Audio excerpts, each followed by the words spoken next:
falling amid reports that the company is planning to file for bankruptcy. The low-cost airline is based here in South Florida, and bankruptcy could leave hundreds out of a job. Local 10's Laren Livingston is live in Dania Beach with the latest reactions to the bankruptcy reports. Laren. You said hundreds there, Nicole. This company employs 28,000 people across its network. Many of them work here at HQ here in Dania Beach, and they live and they work here in South Florida. And many of them, like all of us, are trying to figure out where this airline will be going in future.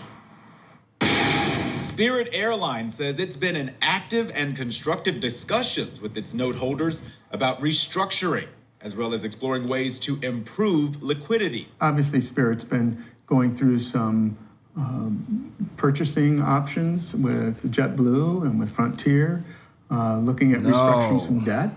And this is what comes out of it when you can't do the things that you want to do. You ask for protection. Dan Lindblade heads up the Greater Fort Lauderdale Chamber of Commerce. Those mergers didn't go through, and while the prospect of a Spirit Airlines bankruptcy isn't ideal, Lindblade says there are still options. They've sold off some of their planes. They've furloughed some of their pilots. While that's of a concern, it shows that management is doing the right things to right-size the company and stop the bleeding. The airline cites higher operating expenses this year compared to last and less revenue. Spirit filed notice with the SEC today, saying the company is unable to file its latest quarterly report on time without unreasonable effort or expense. If a restructuring agreement is reached, this is not good, team. The deal is not expected to impair creditors, employees, customers, vendors, and suppliers. The spokesperson says in that scenario, folks would book and fly just like they do now. They still are a low-cost carrier. They're still going to provide their normal routes. For the employees here, it's yet to be determined how that restructuring will occur. I'm sorry, I have to go to work. Business as usual, as far as we could tell, outside their gleaming new Dania Beach facility, even with the looming prospect of bankruptcy. Everything's keeping optimistic. We're making a lot of changes to improve the brand, and yeah. I think we just wait and see. Waiting and seeing, and if a restructuring deal cannot be reached, I did ask the company spokesperson kind of what the alternatives would be there, because the company says it would be considering then all alternatives. Still waiting to hear back from that spokesperson. Those alternatives remain to be seen. We'll keep you Team, this is not good. I know a lot of people give Spirit a hard time. Spirit has a bad image to it. And in a weird way, right? Because, like, you think about, I don't know if people are familiar with the Megabus. Basically, the Megabus is like an alternative to Greyhound. It's much cheaper. Spirit is somewhat like that. It's always been the cheap flight. It's always had some type of a stigma to it as far as it's just like for, I don't know, you could say poor people or, you know, people that can't afford Delta and, you know, they don't go to the Mile High Club and, you know, they don't charge their Amex card and get all the amenities and the different things like that. You know, I actually just took a Spirit flight. Now, I got a quick story about Spirit. So I took a Spirit flight just recently. I went to Atlanta. And I ended up getting stuck out in Atlanta because I was at the airport, right? And I got there on time and everything. I'm sitting there waiting for the plane to board. And for some reason, I always get on the plane last. Like, I never really get on during my zone. And so it was like the last people board. And I was like, you know what? Let me run to the restroom real quick. I just wanted to wash my hands. So I did that as like the last group was boarding. I go in the restroom. It must have been less than 60 seconds. I come out of the restroom and the door is closed to get onto the plane, you know, to go through the tunnel. And you know, the people at the front desk, I'm like, oh, can I get in? They were like, nah, you missed your flight. And they got some strange people working at Spirit. Like, it was some straight up like, man, they had no decorum. I'll just put it like that. I'm not going to go on the employees because whatever. They probably got policy and all that. I feel like they could have opened the door for me. I must have missed it by no more than 10 seconds. So I'm literally watching because, you know, you see the plane out the window. So I'm looking at the plane. And then I'm looking at the tunnel. So the door is here, They just closed the door. There's still literally people like right on the other side of the door. They literally could just open the door. I'd have stepped in. It still would have took me 15 minutes to get on the flight. But they said no. They rebooked me for the next day, which was about 20 hours later. So I ended up, instead of just sitting in the airport and sleeping in there, I went out, got a rental car, drove through the city of Atlanta and the surrounding cities, and I just went and explored Atlanta the whole day. And it kind of worked out or whatever. They rebooked me for free, but it was just crazy to watch my plane like literally take another 30 minutes to depart, and all they had to do was just unlock a door, let me in, and I could have got home on time. So it was crazy. It was actually good though, because that flight actually had a layover in Detroit, which I didn't want to do, and then my other flight was direct. Anyways, Spirit's a really cheap airlines. It really is. And for me, I pack light. Like when I pack, everything I need to bring, I can bring it in a single backpack. So it's basically just a carry-on, but not one that you need to put in the overhead. It's one that you can slide under. Because I pack light. Like I don't need a whole bunch of stuff when I leave. Like, so, you know, I can take 2 outfits, a couple pair of shoes, all my toiletries, cologne, and what else do I need? If I'm missing something, let me know. So that's basically what I need when I travel, you know, unless I'm going for like a couple of weeks. But usually my travel is less than like, it's like 2 to 5 days. So, you know, with that, I like Spirit because their flights be like $95. And then I'll look at another airline and it's like $335 for the same flight. There's no other airline that has Spirit's prices. So, you know, for me, I just really appreciate them from that standpoint. Now, you do deal with some other things with Spirit that, you know, may not be the best, but I think overall it's just a great thing, and it makes the other airlines competitive because a lot of other airlines lose out to Spirit. I don't like that they're in this position because they're going to have to, one, raise the cost of their flights because I don't know why or how, but they're hemorrhaging money at this point. And you know, when there's no competitiveness in the market, even them merging with a Frontier, I think it was a JetBlue they said they'd merge with, or a couple of different other airlines, that's not good. You want to have competition within the market so they can compete with each other and continue to get better. If you only have 1, 2, or 3 airlines out there, they're going to have what's called a monopoly or something close to it, and then they can do whatever they want to, and that's when possibly the government has to get involved, but usually they're going to just pad the government's pockets, and then we're going to pay a lot more for flights. So me personally, I do not mind taking Spirit flights, although I noticed that, you know, for some reason, it just doesn't feel good to want to show off you're on a Spirit flight. Like, so when I take like a Snapchat or IG story or something when I'm on a flight, I kind of just leave out. You know, you're looking out the window, you're like, yeah, what's the caption? I catch flights, not feelings, and you sitting there, you know, I don't do all that, but, you know, that's how people be doing. I try to leave out the big yellow Spirit plane in the background and just kind of show out the window. People can't really see it. They might be like, is he on a Delta flight? Is he in first class? I don't know. Yeah, whatever. Because their planes are atrocious looking. And I actually wore this in support of Spirit. I don't have anything that's bright yellow, and I just looked in my closet and I'm like, I don't have a lot of bright colors. So I need to get some more color in my closet.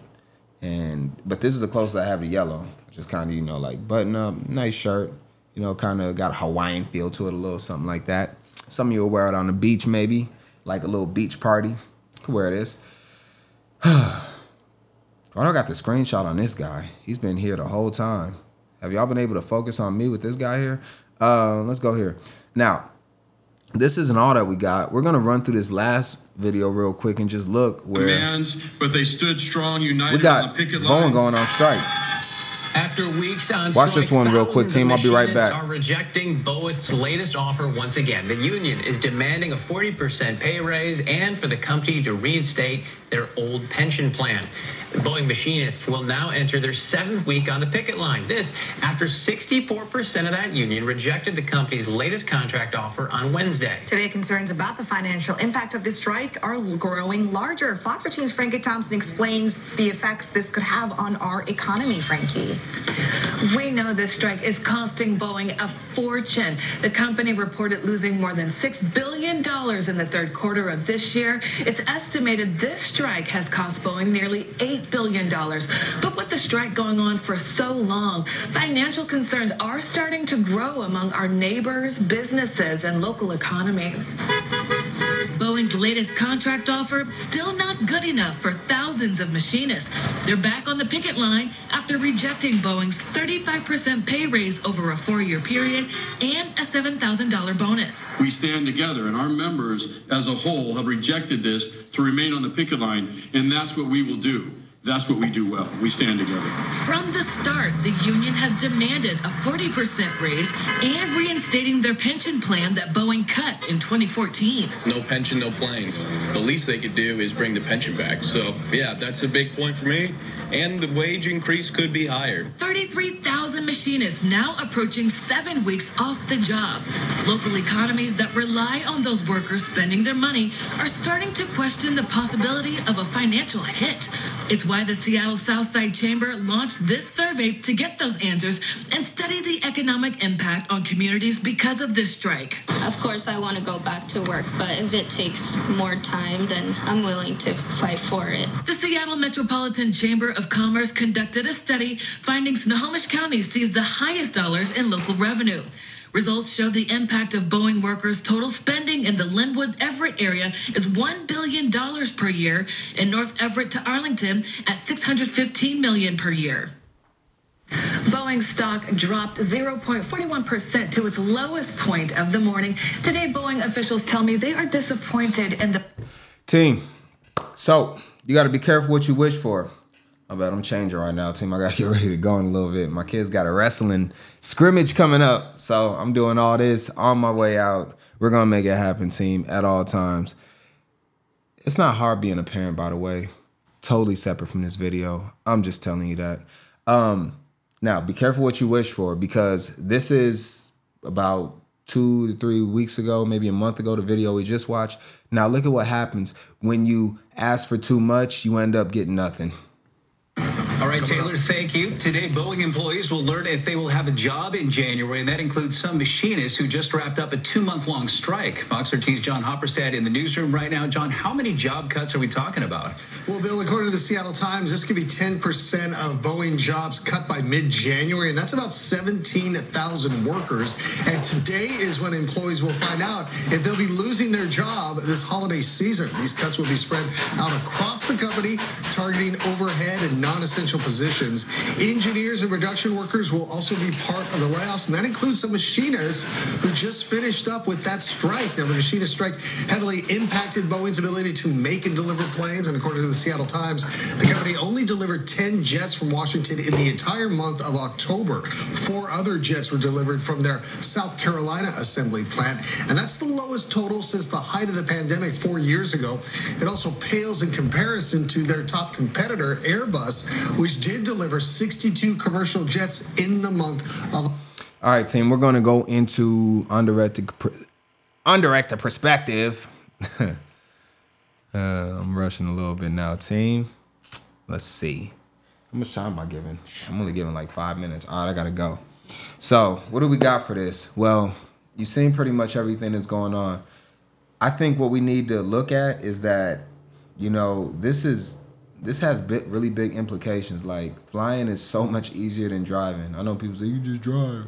Like, I don't like to drive. If I need to go to California, I'm not trying to take a 32-hour road trip. Or maybe it's 24 hours. See the 32 or 24 hours from Minnesota. I appreciate flying, right? Like 100%. And if we keep up with this, now it seems like they're taking that on the employees, and they're actually cutting a lot more things than the cost of flights, because we're not hearing about flights going up. We haven't heard that at all. Spirit didn't say we're raising prices, and neither did Boeing or the airline industry in general, but that comes along with it because they need to clear a certain profit margin. Now, I know what you're thinking. Well, the CEO gets $150 million to be the CEO of the company. Well, that's not going to change. Only thing that's going to change is people are going to get laid off, furloughed, displaced, and the prices are going to go up for us. And that's not good. What do y'all think about this, team? What do y'all think? Real quick, though, before I go. Y'all are the best audience on YouTube. The best audience in the world, actually. It's not even close. On the Internet of Things. But I'd like to hear what y'all have to say about this. Do y'all have any Spirit Airlines stories? I actually have more stories. I said the first story, that was just the most recent one, but I've had some ratchet stories on Spirit Airlines, especially on like the buses. When I used to take the mega buses, like $25 to get like all the way from Minnesota to St. Louis or something like that. And, you know, the Greyhound costed probably like 6-7 times that, but it was maybe a better experience, although Greyhound fell off a lot. Greyhound is not the best way to travel, you know, by I guess, vehicle. Team, I gotta go. I will be back. I'm gonna follow up on this story when we get a little more information on it. I am tracking it. I appreciate y'all. Until next time, Dotsale is all the way out. Goodbye. Yo, it's kind of crazy though. I actually need to book a flight in like the next 2 weeks. And I'm wondering what airline I'm gonna take. I always look at Spirit first. If I could take something other than Spirit though, so my thing is this. Let's say we got a flight from Spirit that's $110. Let's call it one way. Well, let's call it $200 round trip Spirit. If it's $250 round trip Delta, I'll probably take Delta. I would pay the extra money, which is kind of crazy. And the one thing I will say about Spirit is their bag fees are insane. If you don't carry no bag on Spirit, it's worth it. But if you got to put a bag on there, like a carry-on or even like a check bag, I mean, the price is probably more than their competitors at that point. So that's what they get you with the bag fees. All right, team. I appreciate y'all. I do want to hear from you. Let me know what you think.